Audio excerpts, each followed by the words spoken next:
It is May 2nd. Welcome back to the Boys of Spring. I'm Ben Bellotti, joined by Peter Flaherty. It's been a while, but we're back. Pete, how are you feeling today? What's good? We're ready to talk some college baseball. Just let me know what's going on, man.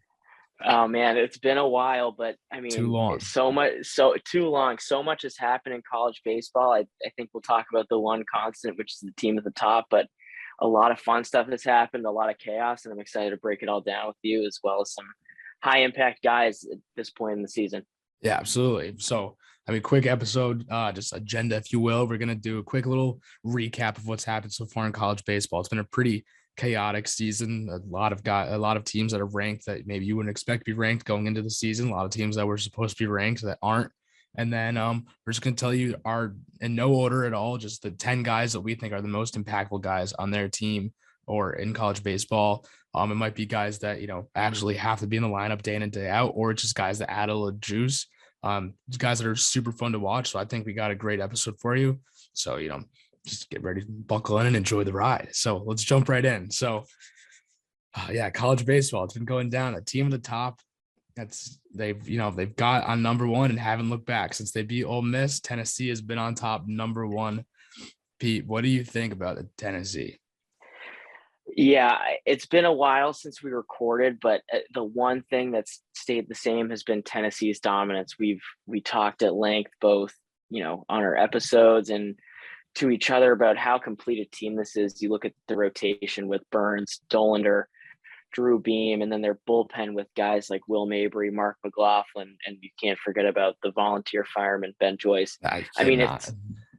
it's just as a complete team as you can get. I mean, baseball is so unpredictable and anyone can beat anyone, but to me, it's just so hard to envision a team beating, this Tennessee roster in two of three games in a regional setting, a super regional setting in Omaha. I mean, they're going to be at Volunteer Stadium for through super regionals for sure. They're going to be the number one overall seed. I don't think there's any doubt about that. And then I think there's no question that they'll cruise. It's a ballpark that they're used to playing at. The ball flies. They've got hitters that are conducive to that kind of park. Um, and so I think it's just going to come down to if anyone can upset them in Omaha. If one of those teams gets really hot, everyone's going in Omaha pretty hot. So I think that's the earliest they could lose is out there.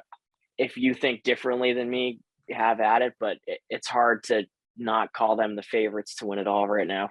Yeah, they were in my top five teams that could win it going into the season. I think they're in a lot of people's top fives, but no one really expected them to jump all the way to number one. And I completely agree. There's just no way I see anyone, beating them in a 3 game set, 5 game set, whatever it is, unless they're the hottest team in the country. And I don't think anyone's going to be the hottest team in the country except Tennessee. Even if their starting pitcher doesn't have a great day, the bullpen is just insane. Ben Joyce, I think he threw 23 pitches over 100 miles per hour today, including one that was 105.5. We round up, that's 106. That shouldn't be humanly possible. They just have freaks of nature on their team. It's insane.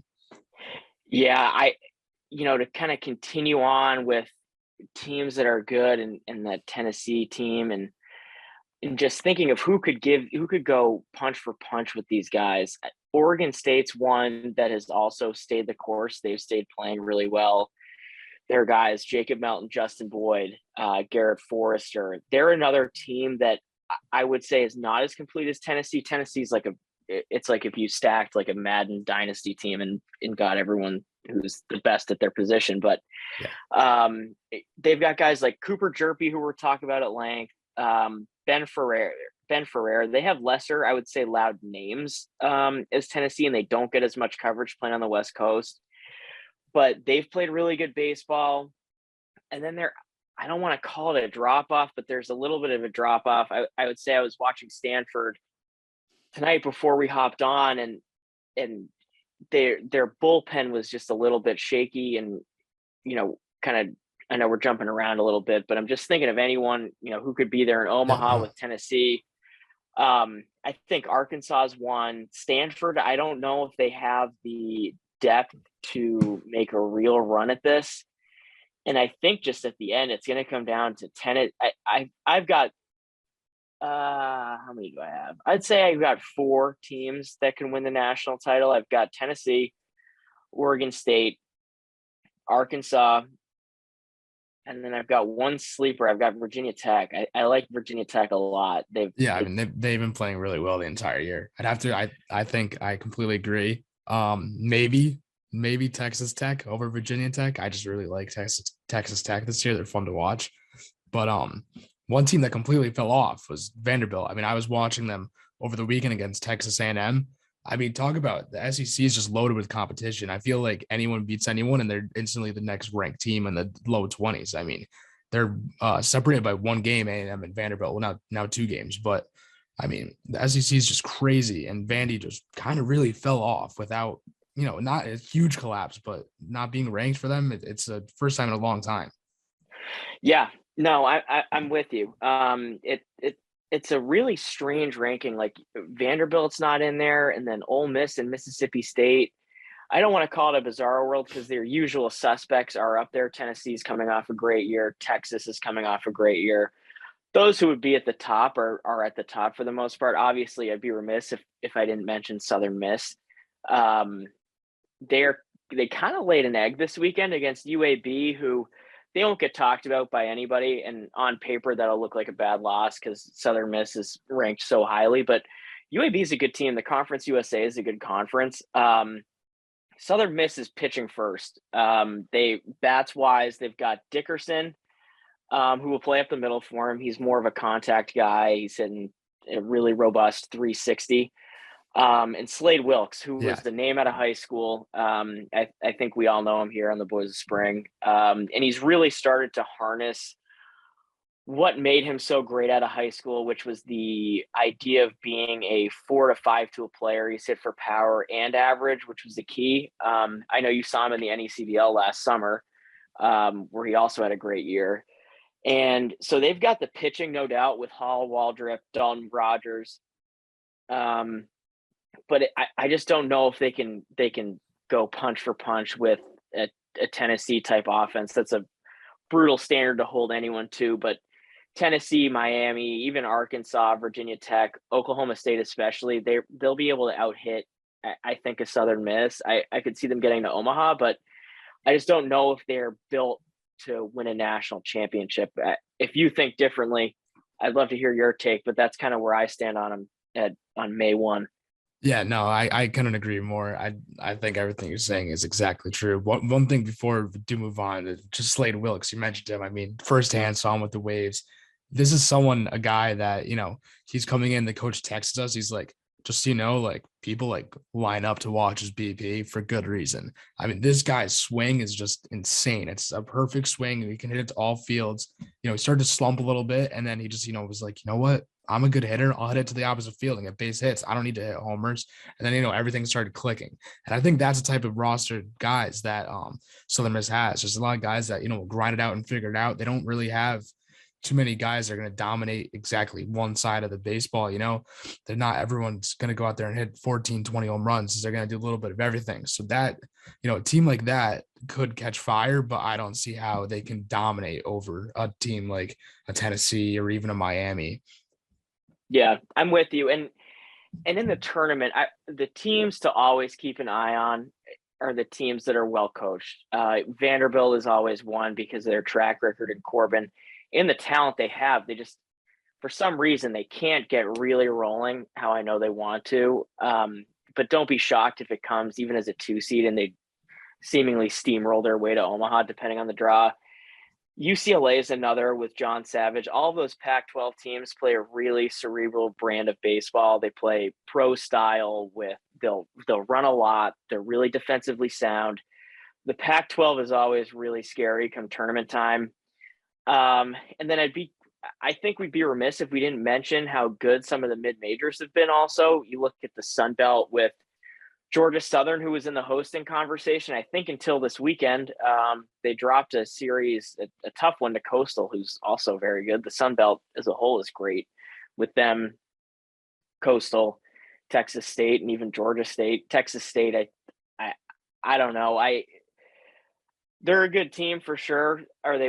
Do they warrant a ranking so high? I'm not sure, but they've put together a great season. And then even the SoCon, Wofford and Mercer, those are the two big guys in the SoCon, and then it's a little bit of a fall off. But again, two really well coached teams, Wofford and Mercer. They'll both make a regional. I think one will be an at large, barring anything insane. I think Wofford's more in than Mercer is, but Mercer's got a really talented roster. Colby Thomas, Trayson Hughes, Ryan Lobus, Jackson Kelly. It's so tough as a mid-major.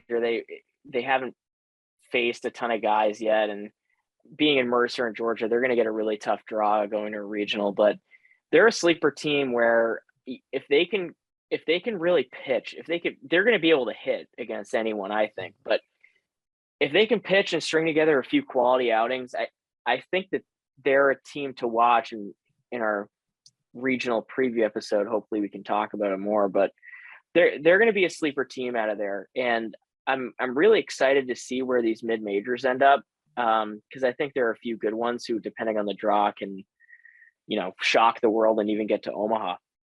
Yeah, absolutely. Yeah, I mean, I think we did a great wrap. But there, one more thing before we move on to the top players. I mean, you're talking about well-coached teams. I want to know if UConn's real when it comes to tournament time, because they're one of the most well-coached teams with Coach Penders in college baseball, in my opinion. And, pitching factory, everyone's hitting, but the competition they're playing is not the same level as a Tennessee and Arkansas and Oregon State. So, I mean, these guys are legit. You watch them firsthand on all the games they play. I've seen them in person, but I'm just wondering if they can actually hang with the big dogs when it's time to go.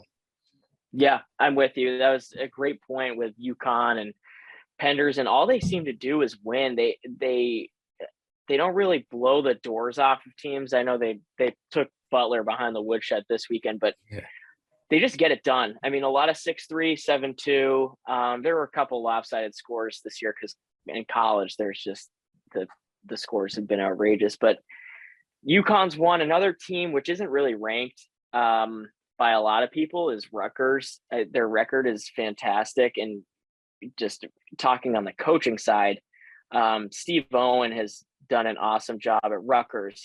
All he does is win, no matter where he is. He built up, going even back to the D2 days, he built up Cortland, then he built up Lemoyne, and then he built up Bryant. I mean, all he does is win, and I think he's going to be in the market for a major job. Like the coaching carousel this summer, I think is going to be wild, but I think he could be in the running even for a job as high profile as an Ole Miss or a Florida State, or if Link Jarrett bounces from ND to head down south, a Notre Dame. Because when that guy has money and facilities to recruit with, I'm very excited to see what he does. Yeah, absolutely, for sure. So let's move into our top 10 impact guys. Not necessarily any order, but just 10 guys that we think are super impactful in college baseball, super exciting to watch. We've been talking about well coached, and so let's take it over to Brooks Lee at Cal Poly. I think without a doubt he's one of the top players in college baseball, and I say well coached because he's playing for his dad. What's crazy is this guy Brooks is going to be drafted in 2019 out of high school. And then he says, I'm going to go to college and play for my dad. He's a great coach, coached me my whole life. And he's been coaching the Cal Poly forever. I'm going to go play with him. Meanwhile, now 42 games later, he's hitting 378, 8 home runs. And in 42 games, he has 37 walks. Super impressive. I mean, this is a guy that is an elite defender, swings the bat from both sides. And I got to say, like, you're watching film, watching him in games, like, the power comes on both sides.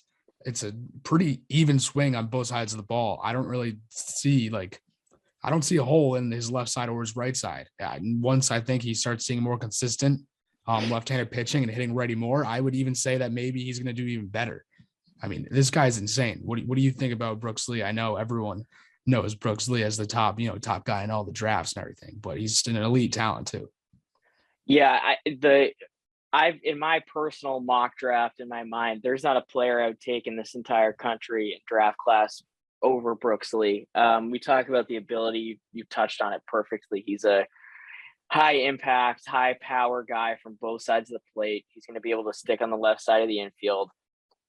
The numbers are like he's playing on rookie mode. So, I mean, we don't need to keep talk. It's just ridiculous. And the one separator with him, and it's so rare nowadays at the collegiate level and the amateur level, is his makeup and his motivation. If you look at him, even last summer, well, the last 2 summers are perfect examples. Last year, plays in the Cape with YD, Yarmouth Dennis, does incredibly well and gets an invite to the Team USA Collegiate National Team. And now a lot of the time, for the listeners that don't know, if you get an invite to the collegiate national team and you go, you oftentimes just shut it down for the summer. And that's perfectly fine and all well and good.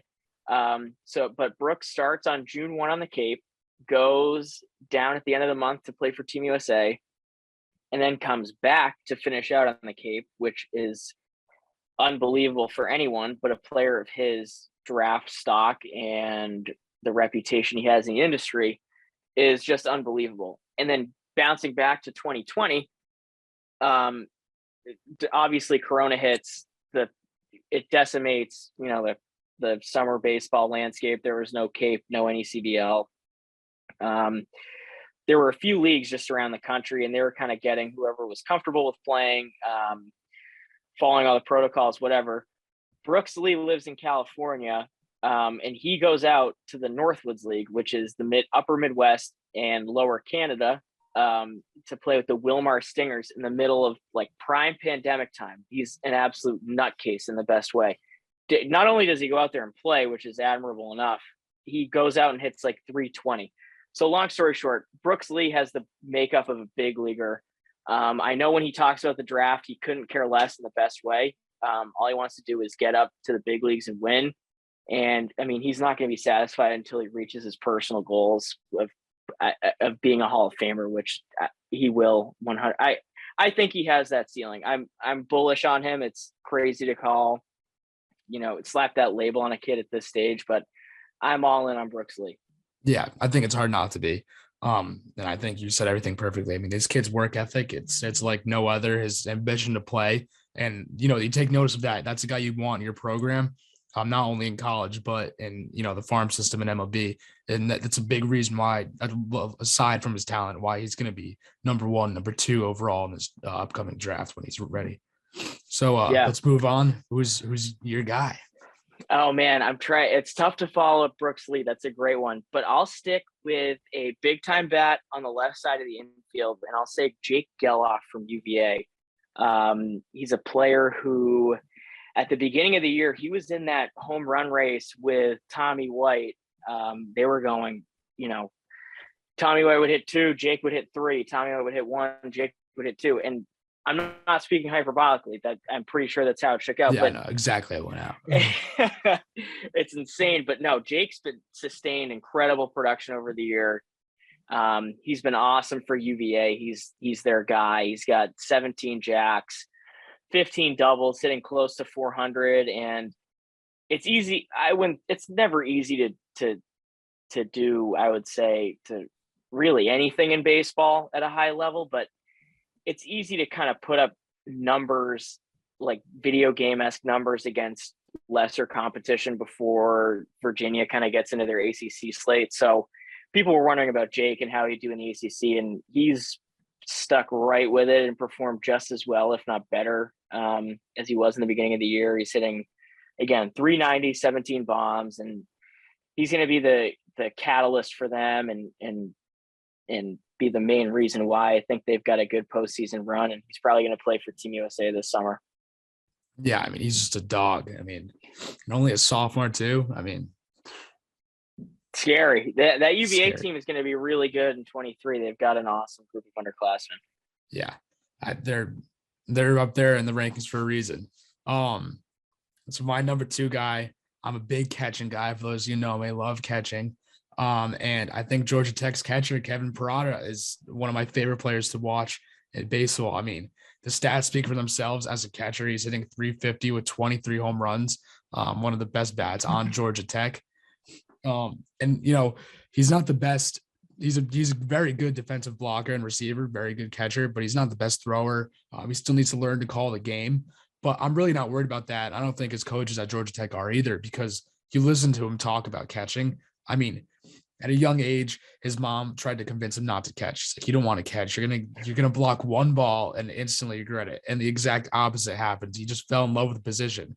And that's exactly what you need to be a catcher, is to be in love with the position, because you need that work ethic. You need to like getting down and dirty, getting beat up every single game. And that's exactly what he does. And I mean, inspirations like for him are Buster Posey, just guys that are absolute units on the catching side and the hitting side. And that's pretty much what he's been doing this entire year.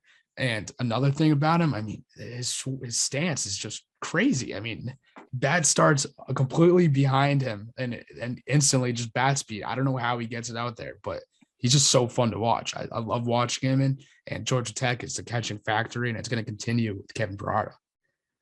Yeah. I don't even know what else I've got to say. He leads the country with 23 bombs. He's hitting 380 as of today. I tried to check before I got on, but he has a real chance at 100 RBIs, and what he's doing is really special. And all I'll say is the draft is going to be really interesting, because Parada, the knock on him was always centered around his defense, kind of how he would do behind the plate. And there's obviously work to be done. He's not a finished product yet as a catcher. But to be 1-1, he was going to have to really, really hit, was the notion that I got. And really, really hitting would, I think, to describe this season would be doing him a disservice. He's, like I said, he may end up with 30 home runs and 100 RBIs, which I should have checked before I got on, but I have no idea when the last time that happened was. It's got to be the first time in a really long time. So, again, he's a guy who's also in the 1-1 discussion for the draft, I think, and he's the best catcher in college baseball. Yeah, the catching factory, best catcher in baseball. I think if he's not, I think it's gonna be Brooks Lee, Kevin Parada type of draft. 1-2. Yeah. Well, you went with a catcher, so I think it's only fair that I go with a pitcher. And my favorite pitcher so far, other than maybe one of the guys you're going to name, is Cooper Jerpy out of Oregon State. He's been their guy on Friday nights for a couple of seasons now, and he is a lefty. He's got a really unique slot, and it's what makes him so tough to hit is he releases it, so low, and it's a low 3/4 borderline sidearm delivery, and the fastball just explodes on hitters. It'll be 94 to 97 with a absolute wipeout slider. And he's just a joy to watch pitch. If you turn on Oregon State, for those of us on the East Coast, at 10 p.m. on a Friday night, it's borderline appointment television or streaming, because you look at him and it's just, you can't help but think, this is what it looks like. This is what a big league pitcher looks like. He's got command of multiple pitches. He has multiple plus pitches, and he just mows through hitters. Mows through high quality lineups. The performance that stood out to me most was, I think, a month ago, against Stanford, which is now a top 10 team in the country, where he went 8 shutout, struck out 17. And that's a good Stanford lineup. With their whole lineup, it would not be unfair to call it they're all draft prospects, whether it be 2022, 2023, or 2024. But no, it's special every time he takes the mound. And he's the best healthy starting pitcher in college baseball, in my mind. Yeah, I honestly would have to agree with that. I mean, and what's crazy to me is just the arm slot he pitches at. It's insane.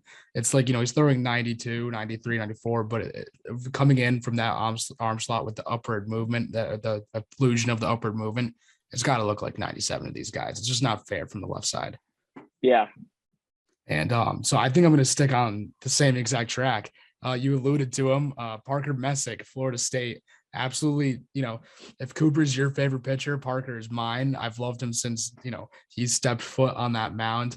For me, watching college baseball, one of my favorite guys were Jack Lager and Parker Messick. I mean, Messick, really similar to Cooper IG, but a little bit, he's smaller, but I mean, 2.6 ERA on the season. in just under 70 innings pitched, he has 116 strikeouts. And much like Cooper, Cooper has 13 walks, I think. Parker only has 12 walks. I mean, just elite command. He's pretty much close to the same arsenal. But he's got the fastball and elite strikeout changeup that he throws for strikes, doesn't walk guys on it. So he's fastball, changeup, slider, and great arsenal. Pitches with insane emotion, which I think is so important now in today's college baseball game when you're trying to combat all these guys just hitting absolute nukes. So pitching with emotion, just a little fireball on the mound. I mean, it's so fun to watch. Yeah, that last point is one of the many reasons I like watching him pitch. He's got the attitude of I'm better than you and I know it, and it's in a productive way. He's just like, he doesn't care who you are, who he's facing, righty, lefty, no matter how clouded up the kid is, whatever. He's just in attack mode all the time, and you described him so perfectly. So, with that said, I'll get into my next guy, and it's none other than Sonny DeShara over at Auburn, and he's been unbelievable. He transferred from Samford. He's just an awesome guy to watch. You look at him over at first base. He's a bigger kid. I think he's listed at 6'1", like 265. So it's just he's a big boy, and he just pulverizes baseballs. Last night I was watching Tennessee Auburn, and I mean the ball jumps off of his bat. And so the reason I've got him on here is he's an older guy. He's been in college a little bit. That's not one of the reasons I've got him on here, but his numbers are bonkers. He's hitting 450, 15 doubles, 13 home runs, way more walks than Case. His on base percentage at one point going into this weekend was above 600. And Jeez. that sounds like something you get at the JUCO level, where there's always one kid who's hitting like 500 with 28 home runs and a 700 OBP, but this kid's playing SEC baseball. And so for the top 10 college baseball players right now, he's absolutely in there for me. And I'd be doing a disservice not to mention him. And he's the reason why that Auburn offense goes. And they've got two great Samford guys with Brooks Carlson and Sonny D. But no, Sonny D, just a big country boy who just eats baseballs for breakfast, and that's why he's on there for me. Eating baseballs for breakfast is the perfect way to describe him. I mean, he literally looks like he eats baseballs for breakfast, and then he goes on the field and just absolutely mashes. He's amazing. Sonny D, baby. Oh yeah. Another guy, absolute tank, loves hitting tanks. I can't not mention the self-proclaimed Hispanic Titanic, Ivan Melendez from Texas, little first base, little DH. Dude, it's in over 400 this year, 412 with 22 jacks. And he's also another guy who loves to walk. 37 walks. And just these guys are walking and hitting home runs. It's insane. I mean, it's what the Red Sox need to do right now. I mean, come on. But I mean, Ivan Melendez, it's some of the craziest home runs I've ever seen. Some of the clutchest home runs and some of the farthest home runs. He stays back on the ball and just absolutely drives it. The ball explodes off his bat like literally no one I've ever seen before. It's pretty insane. And I really think the only thing you can talk about with him is just his ability to hit. I don't really know if he can bring much else, stick him at first base, stick him in designated hitter. You got it at both leagues now in MLB who needs a defensive player when you can just put Ivan Melendez in the DH spot and let him just mash away, hit for contact and power. This dude, Hispanic Titanic, self-proclaimed. He's the man. He's a lot similar to Sonny DeShara, where they're just righty hitter, just insane natural strength, light tower power, and yeah, like you mentioned, the underrated part about these guys is they can actually they're good hitters. Meaning, of course, they're good hitters. They've got 35 plus home runs between the two, but they hit for average too, and they move the baseball in really good conferences. So I think that's an underappreciated part of their game.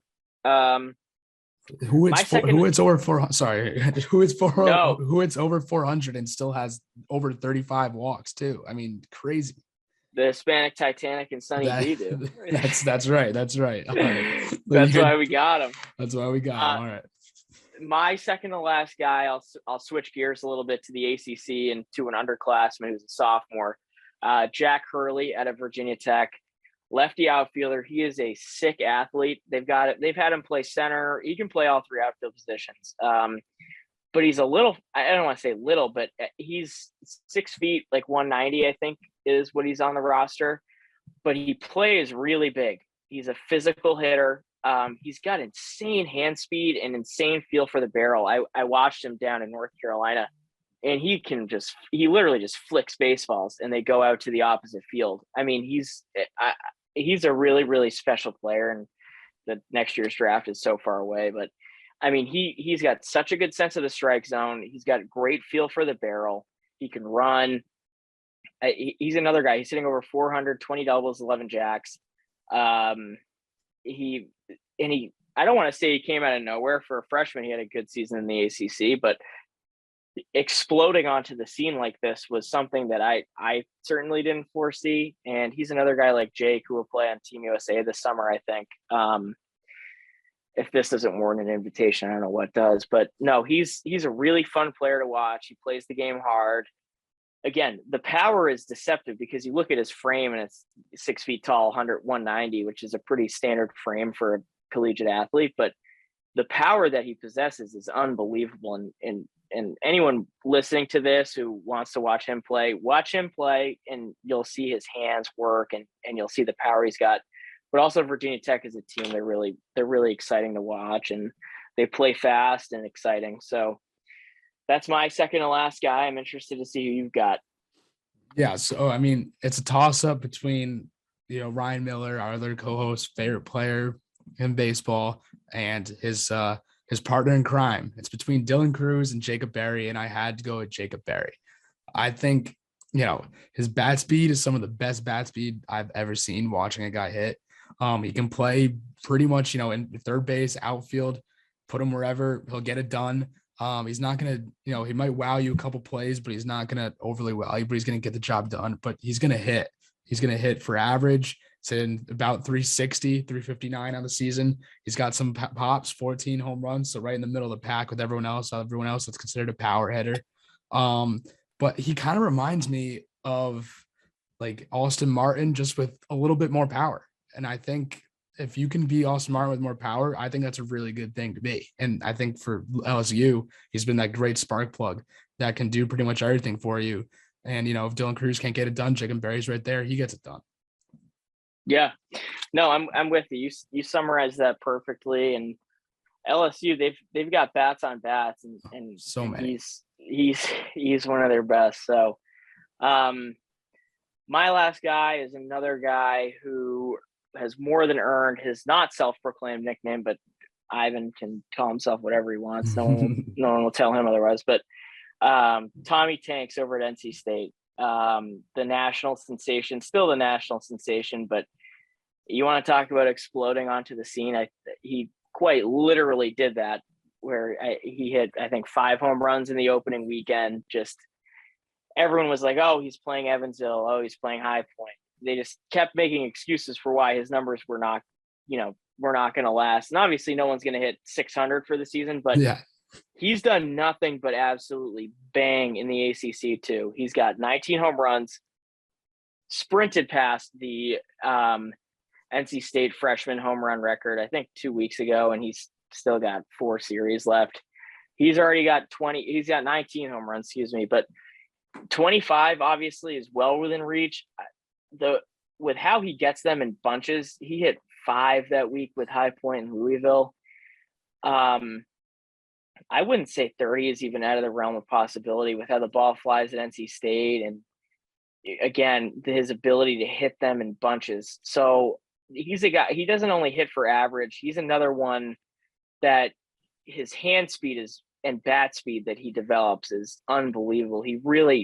The barrel just whips through the strike zone. He's on plane for so long, and he's an all fields hitter. He can hit to, I wouldn't say he necessarily goes backside a lot to right field, but he'll go right center all the way down the line and left to where he's putting balls out of the park, which for anyone in college is impressive, but as a true freshman to have that ability is incredible. So for him, the season that he's having, he's going to probably win ACC freshman and ACC player of the year. He's got Jack Hurley there, but ACC freshman of the year is his. And I'm looking forward to seeing the finale of his show for the regular season. And I think it'll be a good one. Yeah. I mean, you said everything perfectly. I mean, who would have thought he would have just kept doing exactly what he was doing, but he did. And I think as he goes on, he's had more multi-hit games than anyone's expected him to. The home runs, like you said, come in bunches, and it doesn't matter who he's playing. He's going to hit. If it's not a home run, he'll hit a double. If it's not a double, right, he's fine with a single. I mean, it's really, I couldn't agree more. I think it is player of the year, conference player of the year might be in consideration. I think Hurley is going to take it, but Tommy White, man, Tommy Tanks, the nickname guys really are the ones that kill in college baseball. Yeah, and one honorable mention also in the ACC is a relief pitcher, Andrew Walters out of Miami, 24 2/3. He's the best closer in the country. 24 2/3 innings, 49 Ks, 4 walks, only 1 earned run. He strikes almost literally everyone out, and he's the best relief pitcher in the country. So I feel like I should show him love. He's going to be top 5 round draft pick and runs it up to 99, and he just blows everybody away. So he's my honorable mention. I'll have to throw an honorable mention out there too. Then I don't know if I'd call him one of the top 10 impact players, but just someone that's absolutely insane. I've talked about him before. Zach Neto. I mean, just a great all-around All-American shortstop. He's in over 360.